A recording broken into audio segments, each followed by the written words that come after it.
Dudes, it's Gaz, and welcome back to another Warframe video. Today we're covering the Quassus Prime.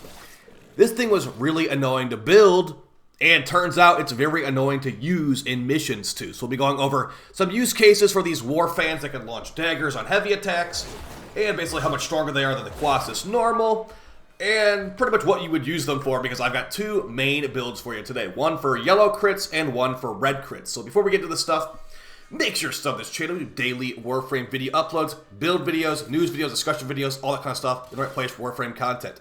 And yeah, just because these things hit really hard and have lots of slash procs, doesn't mean that I'm actually going to use them in everyday missions. I actually use the Quassus normal sometimes with Ash, and that's what the second build will be for today. But the first one will be about basically a more usable build than the Ash build. So, starting off with how the Quassus works, we got some generic war fans with the light attacks, but they're not generic to do a heavy attack. The heavy attack will launch daggers, and those daggers have guaranteed slash procs. The base status chance of those daggers are pretty bad, so yeah, thankfully they got guaranteed slash procs to make up the terrible status chance. So, you just go ahead and heavy attack this enemy. With the build we have today, we're getting over 10 slash procs in a hit. With one of the synergies we got today as well, we're using Nezha's fourth ability augment, Divine Spears, to spread AoE multi-million slash procs. Unfortunately, this weapon is really slow, so one of the tricks with Nezha is not going to work with this weapon, but still, it is a use case for this weapon to use with Nezha's Divine Spears. We'll talk about why it's not as good later, but first let's compare the Quassus Normal and Quassus Prime. So as far as the stat differences here, the Quassus Normal and Prime both have the same extremely slow attack speed, unfortunately. But for the Quassus Prime, it's got more crit chance, crit damage, status chance, and overall damage. And as far as the buffs on the heavy attack, they don't really exist. As you can see right here, status per projectile, 2%. So you are relying entirely on force slash procs on the heavy attack. It does get the crit buffs and damage buff on the heavy attack technically compared to the Quassus Normal, but yeah, you're looking at mostly just damage buffs here, and this thing already had good damage in the first place. And not to mention too, just like you've watched my other videos, the Trumna has higher Riven stats than Trumna Prime. Same situation with the Quassus and Quassus Prime. My Riven on the Quassus Normal is much higher stats. But, you know, crit buffs are nice. So, going over the first build today, this is a build around yellow crits. Yeah, you heard me right. Yellow crits. Why is that? Well, we've got the arcane called Melee Duplicate. On base critical hits, 100% chance for the attack to strike a second time. So, you might see what we're doing here. Since we have guaranteed slash procs, we're getting another guaranteed slash proc with Melee Duplicate, as long as it's not an orange or red crit. It has to be a yellow crit or actually, it can't be a non-crit. It has to be a yellow crit to make this work. So that's what we've gone for on this build. Galvanized Steel to give a little bit of crit chance gets us to just enough that we're not getting orange crits all the time. We could technically run a lower rank version of this or a lower rank version of, what's that crit chance mod called? The normal crit chance mod, basically. Critical Delay or something like that. This one. True Steel. You could run a lower rank version of True Steel to get guaranteed yellow crits. But yeah, for right now, I'm just going to keep this on because it gives you crit damage too. Got Galvanized Reflex on kill. Initial combo, stacks to 4 times. You'll have a guaranteed 5x if you get enough kills with this. Unfortunately, Nezha's Divine Spears don't count for Galvanized mods. Isn't that fun? And we've got Normal Elementalist. Because this thing has such bad status chance, Galvanized Elementalist is doing pretty much nothing. So, I'd recommend Normal Elementalist, and it's a heavy attack weapon too, so the wind-up speed does help. With every wind-up speed mod we can equip, we got 1.43 wind-up speed, which is still really slow compared to quicker weapons like the Hate Incarnate or something like that. But yeah, that's what we got today. So, Prime Fury to make the recovery wind-up, or the recovery animation faster after the actual heavy attack. You can take this off if you think your attack speed's fine. Take this off for more damage or something else, but just don't put on more crit chance or you're going to ruin Melee Duplicate on this build. Yeah, so that's the idea of this build, guys. We just basically heavy attack, and you get lots of slash procs. Heavy attack, get lots of slash procs. That's all it really is. That's all it really is. You could use light attacks on this thing. The light attacks are pretty good as well. But yeah, overall, this is a heavy attack weapon through and through.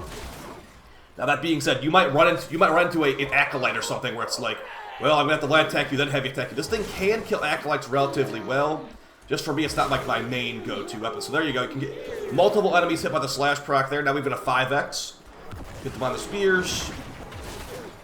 and like 138 million damage, and then 76 million damage spread AoE. Again, not that Nezha can't do that with other weapons. I'm just saying that if you want to use the Quassus Prime for something decent, this is a use case for it. It is not the best weapon for Nezha, though. We can literally show the Boar Prime being better right here. So, like, okay, maybe not better. It's a lower number. I'm getting like 2 million AoE fire procs. So, yeah, slash procs are still good. So, that's a use. That's build number 1. Now, as far as mission gameplay, I actually accidentally deleted the clip for the mission gameplay. But, yeah, it can one-shot Acolytes too with this build. So, let's move on to the second build, because I don't like this weapon that much. So, it's not going to be a super long video, to be honest. We're going to move on to the build I have some gameplay footage of. It's going to be for Ashe. This is one based around higher damage, but not playing Nezha, and also it will be on red crits. So here's the second. This is more of along the lines of the build I ran in my original Shadow of Wrath Ashe video, where it can one-shot max level Demolist. This is pretty much the same thing, but I've got my really low stat Riven on here. If you don't have a really low stat Riven like me, just put on Reflex Coil, I guess. And you could do that if you wanted to. This will let you do back-to-back 12x's faster. How are we doing 12x multiplier attacks?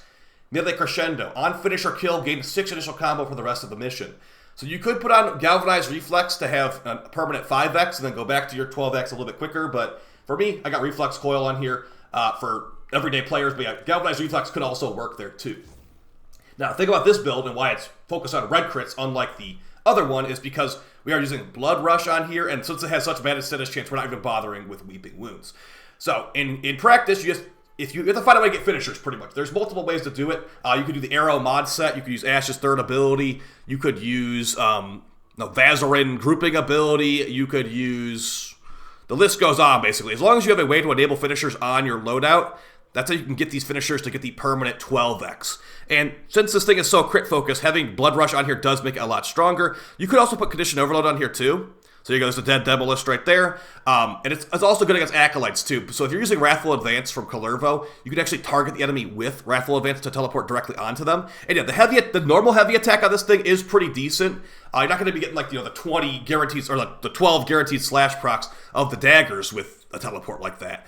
But, yeah, it's still strong. Like, again, we have weapons that are better than this. We do. But if you bought the Prime Access, you farm the Prime Access out, here are some of the good use cases for this weapon. Now, you know what I don't think is a good use case for this weapon, and I've seen people trying to recommend?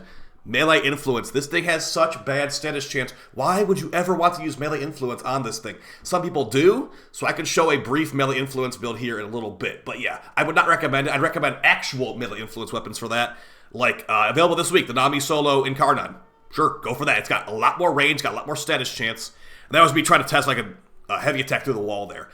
Looks like it was more of a head glitch thing instead. But yeah, overall, I would say that it's probably worth farming for mastery. But if you already have the Quassus normal and you already tried it out, you already know how this thing works. This thing is pretty much functionally identical to the Quassus normal. It just has better crit chance, crit damage, and overall damage. I really wish they would have buffed the attack speed a little more so we could have quicker overall, like, heavy attacks, but that didn't happen, so this is what we got today. So, as far as the Melee Influence build, and what overall would I recommend the Quassus Prime? I would not overall recommend the Quassus Prime, but I'm still going to show you the Melee Influence build in case you wanted to see it. So we got electric mods out here with the Melee Influence Arcane to make it spread AoE elemental procs. It does not spread slash procs, so yeah, it's not as good on the Quassus versus a actual Melee Influence weapon. So here we can proc Melee Influence, and look at the amazing, amazing 400 damage electric procs. So yeah, any weapon in the game can basically do that, and as you will see, like, the heavy attacks have such low status chance, you can't really rely on it to give you electric procs at range. Again, it's like, what, like 2% crit, or 2% status chance at range? Not exactly going to be working. Let's see if we get any electric procs here. We got literally 0 electric procs from a heavy attack, with Weeping Wounds on the build. Yeah, don't use Melee Influence on this thing. Use builds like the ones I was showing. If you don't have Melee Duplicate or Melee Crescendo, just use a different weapon, honestly. Like, I hate to sound like a hater on here, because I actually do like the Quassus. You might as well have 2 Rivens for it. But yeah, I mean, this is the Quassus. It's just not an Incarnon. It's not meta. It's fine. It's usable. But overall, out of these 3 builds, the one I've used the most is the Ashe build for max level, and the Nezha one's more for fun. Like, if you want to have a weapon that releases 50 slash procs per slash, that's pretty fun to me. So, far as the Nezha build, if you want to make this work, you cannot do this on Eximus because it is so slow, and I'm going to show you how that works now.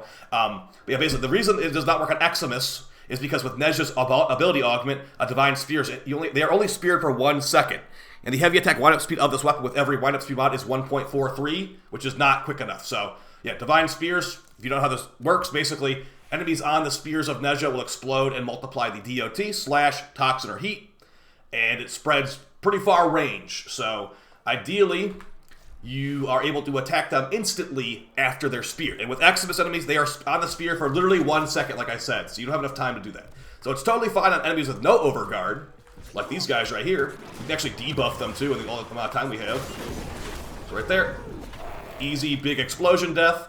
But now, if we do it on Eximus, it's just too slow. The weapon is just too slow with heavy attacks to get the job done. And there is not really that many other ways to make the heavy attack faster, unfortunately.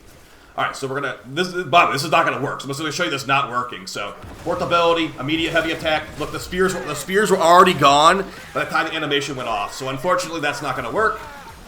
So let's just try it again with that boar I was showing you earlier to see if that does work. Because for me, it's actually been really inconsistent. I've made it work consistently with the Hate Incarnon, which has very fast attacks. Oh, not very fast. Faster wind-up speed than what we just used there. But yeah, you have to basically be ready to go immediately. Okay, it looks like it did work there. Yeah, it did work there. So you have to be really, really, really fast. It didn't even look like it properly spread. It's inconsistent and very, very, like, precise timing needed. Okay, looks like that one worked a lot better. So as you can see, it is much, much better with a faster weapon you can immediately shoot or immediately heavy attack with. So, still usable for normal enemies, but not the best weapon in the game for Nezha, that's for sure. As far as Rivens to recommend on here, a lot of them are not that great, but you could technically replace Reflex Coil with a Riven like this. Heavy attack efficiency, overall damage, critical damage, Mice Infested, not really even that worth using, but hey, you know what? This thing exists. Now, as far as the overall Prime Access review, now that we've done all three of them, between Quassus, Zaku, and Trumna, Zaku is definitely the best part of the Access. Trumna is second place. Actually, no, Quassus might be second place to me, because this thing does hit really hard. And the Trumna is just like, you know, I've got so many good primary Incarnons that it's hard to say. To me, it's probably Quassus second place, Trumna third place, because like the Trumna is fun, but I've already used the Trumna so much, and I've also used the Quassus a good amount too, so I don't know. Maybe they're all third place, because I don't like any of the weapons as much in overall gameplay, and Zaku's just really good, so let me know what you guys feel about the Quassus in the comments down below. Any builds that you are using that I didn't try out here. Like, these are my main ones, these two right here. And also, this one's, I don't even know why I would use Melee Influence in here. But yeah, these are my two main ones, red crit and yellow crit. Let me know if there's any other builds I should try out down below. And I will see you guys on stream very soon. Take it easy. Peace.